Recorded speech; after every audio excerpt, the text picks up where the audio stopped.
Hey friends, and welcome back to Violin Teacher YouTube channel.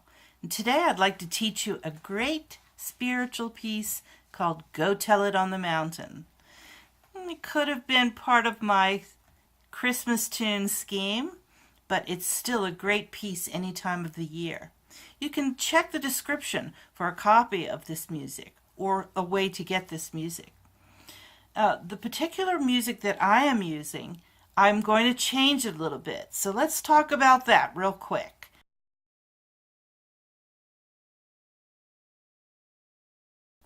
Let me give you 3 reasons why this is a great piece, and if you're a beginner especially. This piece is in the key of G, and that's a great piece for beginners. It contains syncopation, and you've probably heard it. You've probably heard syncopation a lot in your life, but it's going to be good for you to be able to identify it. And syncopation is where it's a little off the beat sometimes, and I'll show you where that is in just a minute. It also introduces a low 2, and it just has one note, so that's good, but you have to be sure to get it, and it's at the high point of the piece, and that's a low 2. So we want to be sure to get that. So watch out for those things.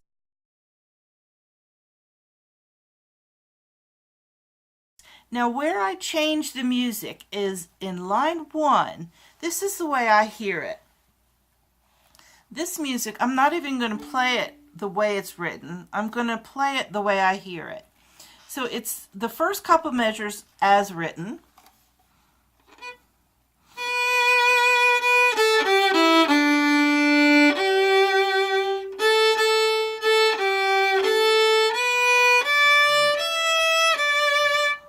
That's how I hear it. What about you?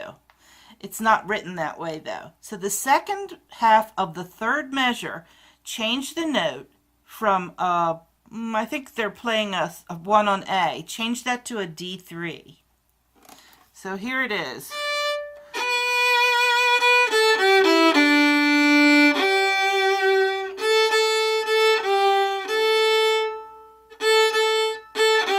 Right there. And there's our syncopation too.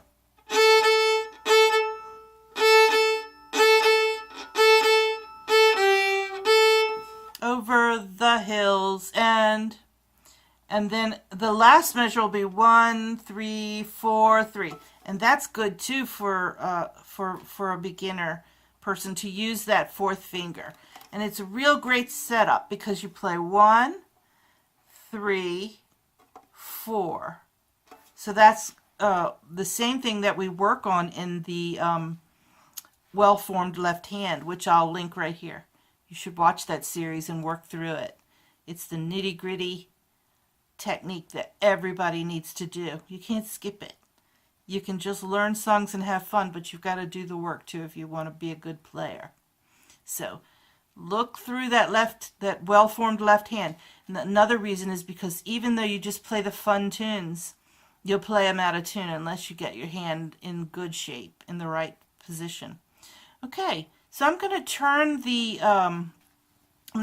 camera down so you can see my left hand, and away we go.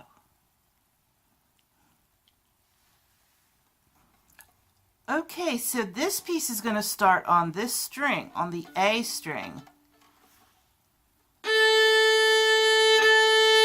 We're going to put the 1 there. And then we're going to play it again. And we're going to run down the scale. Just kind of quicker notes. Those are called 8th notes. So we've got a long note, go, then tell it on. Tell it on the. And here's what we're going to do with after the 3. 1, then A, play the 1 again. Then play the A and go to the D3. And then skip the 2 and go to 1. All right, let's try that run down. It starts on an up bow. Watch for that now. 1, A, 3 on D, 1 on D. So see how it skips the 2? Sometimes in violin we feel like once we start a a running passage that we're going to play every note in between. But very often we skip notes, so we have to watch for that. Walk it down, skip to the 1.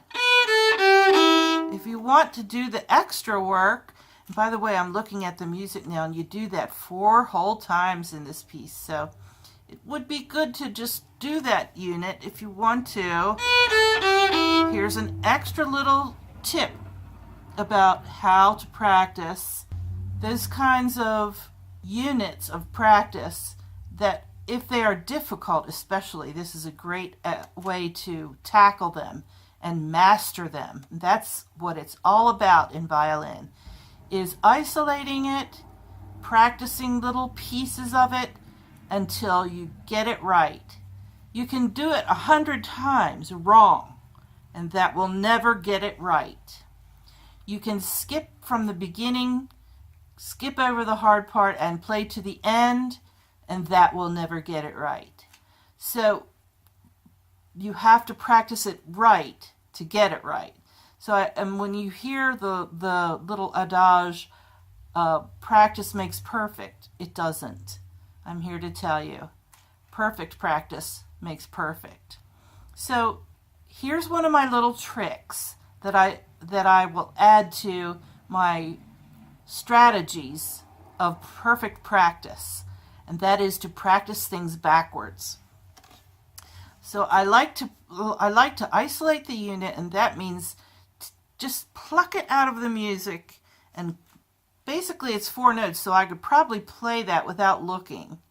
I could probably do that 1, open, 3, 1, just enough times till I had it in my mind and didn't have to look at the music. Starting it uppo because that's the way it happens in the music. Now I'm going to do it backwards. 1, 3, open, A, 1. All right, so start the how it's actually written. Then repeat going up. Essentially playing it backwards.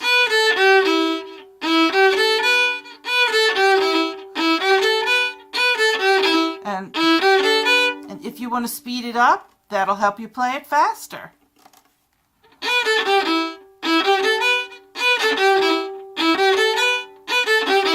Now, in a minute, at the end of this video, I'm going to give you another strategy. So please watch this video all the way to the end. Right. Stop the video here if you want to practice that frontwards and backwards, or just make a note of it.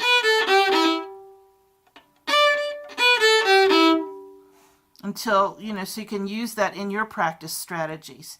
All right, now going back to the first note, we've got a nice easy 1, A, then that little run, and we're going to add a D to it now.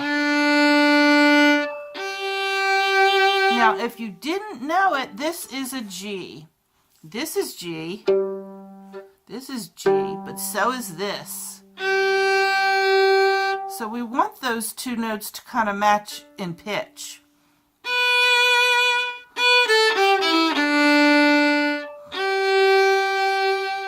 So let's try that, thinking about the words to the music. Go tell it on the mountain. I bet half of you can't sing that low. You won't until you're an old lady like me.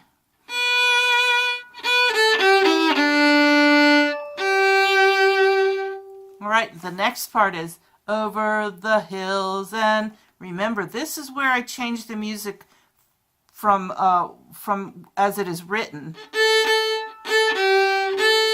Now, the syncopation makes you have to play a quick 3 on the D. Syncopation is A. That's pretty easy.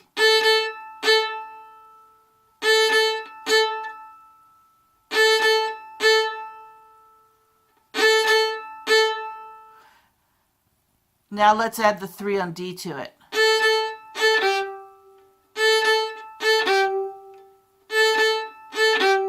As you're playing all those A strings, you can be thinking about holding the 3 closer and closer to the D So you're ready to plop it down there at the appropriate time.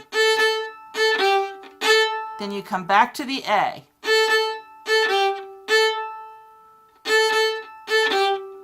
So the key to learning it is doing it lots of times. And that is another practice technique, is repetition.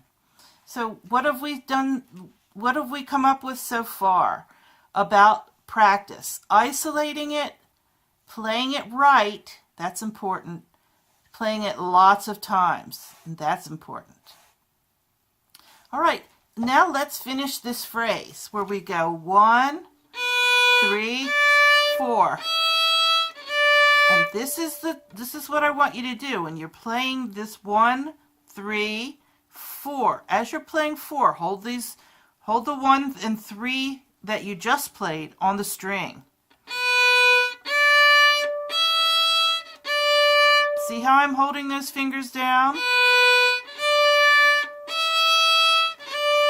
All right, let's try this group of 4 measures all at once. Here we go.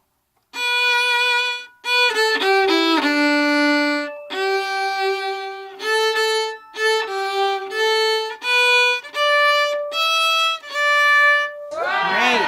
All right, good job. Now the next line begins exactly the same, but we have a little different ending. So let's proceed.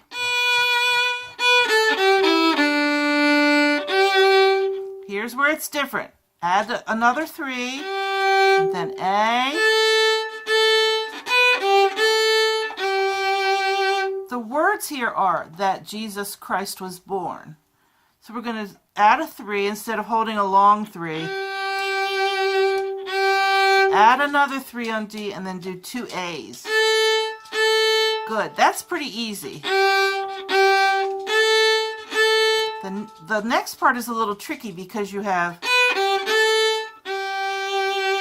So in both lines you've had to make a quick cross from A string to D string to play a 3rd finger on D. And you both times you have to come back to an A quickly. The first time, I'll show you where it is again. It's right here during the syncopation. There it was. There's that quick 3. And there's the return to the open A. Then the next line.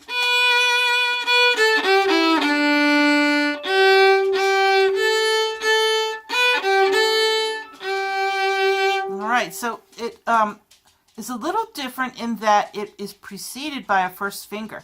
And if you are playing a first finger, hold it down while you play that quick 3 on D. See how both fingers are on their strings now? First finger and 3rd finger. Now lift them off together. Now, I opened my hand wide like that for the open string, and you should not do that. I just want you to see that I have no fingers on the strings. Really, when you're playing an open string, your fingers should be in this position. But let's try that, holding our fingers close to the string.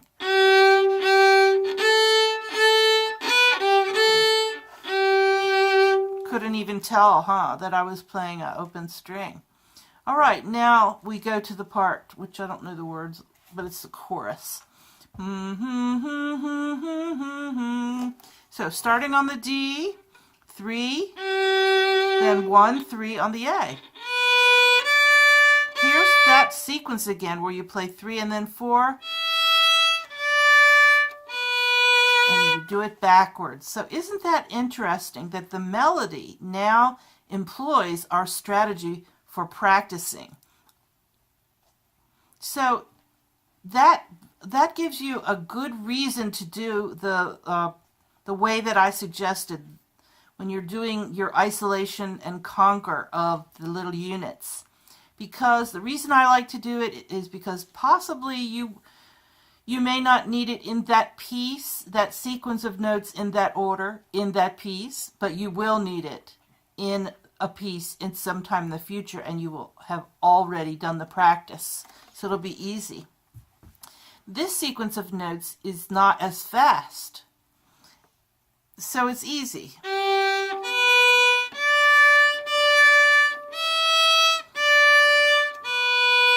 And holding fingers down is a good idea here also, because you're going to play each note and come back again. So here it is, 3, 1, 3, 3. Hold it, play the 4. Come back to the 1. Good.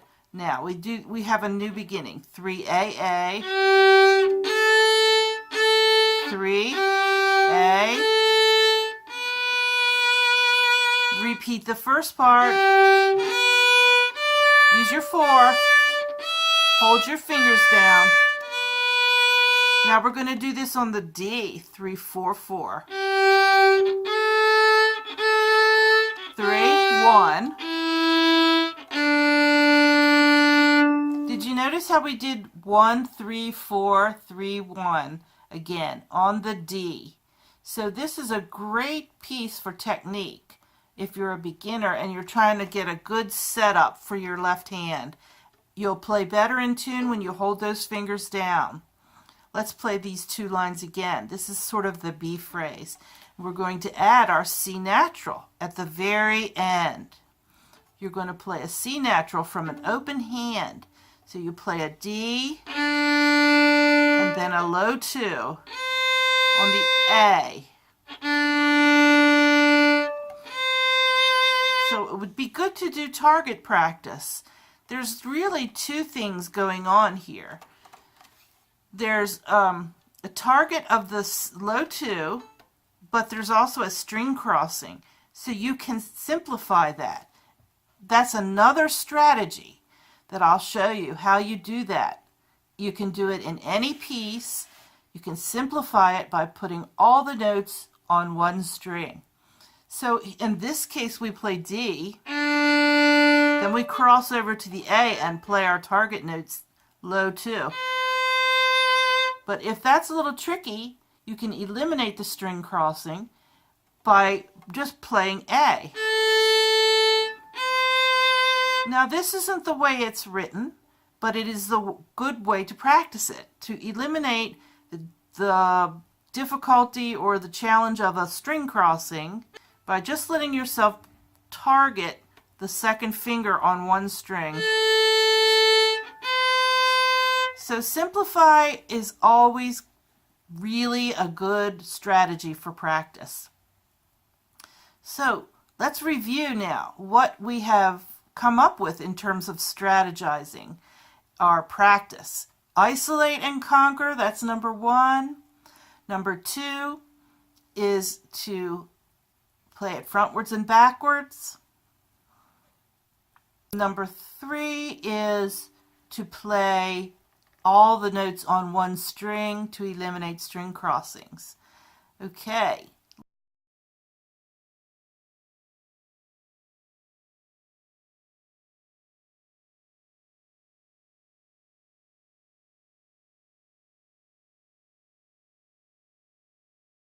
Then the last section is exactly like the first. So let's play the beginning again.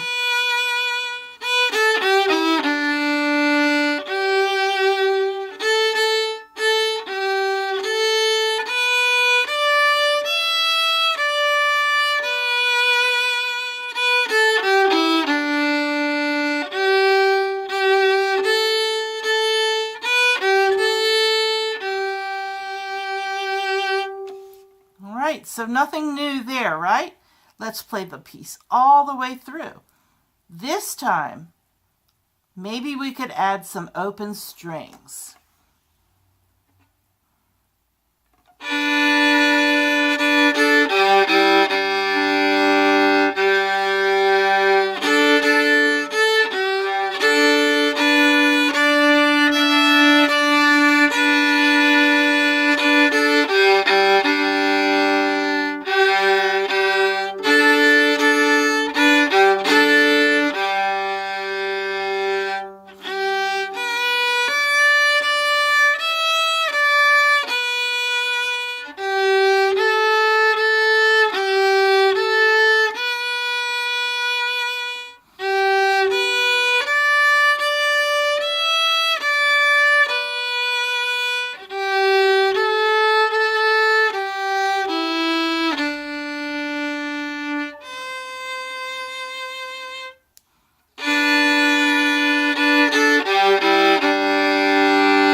If you enjoyed this tutorial, I hope you will give it a thumbs up. And if you would like to support the work, look in the description for ways that you can help grow this channel. And I thank you so much for watching.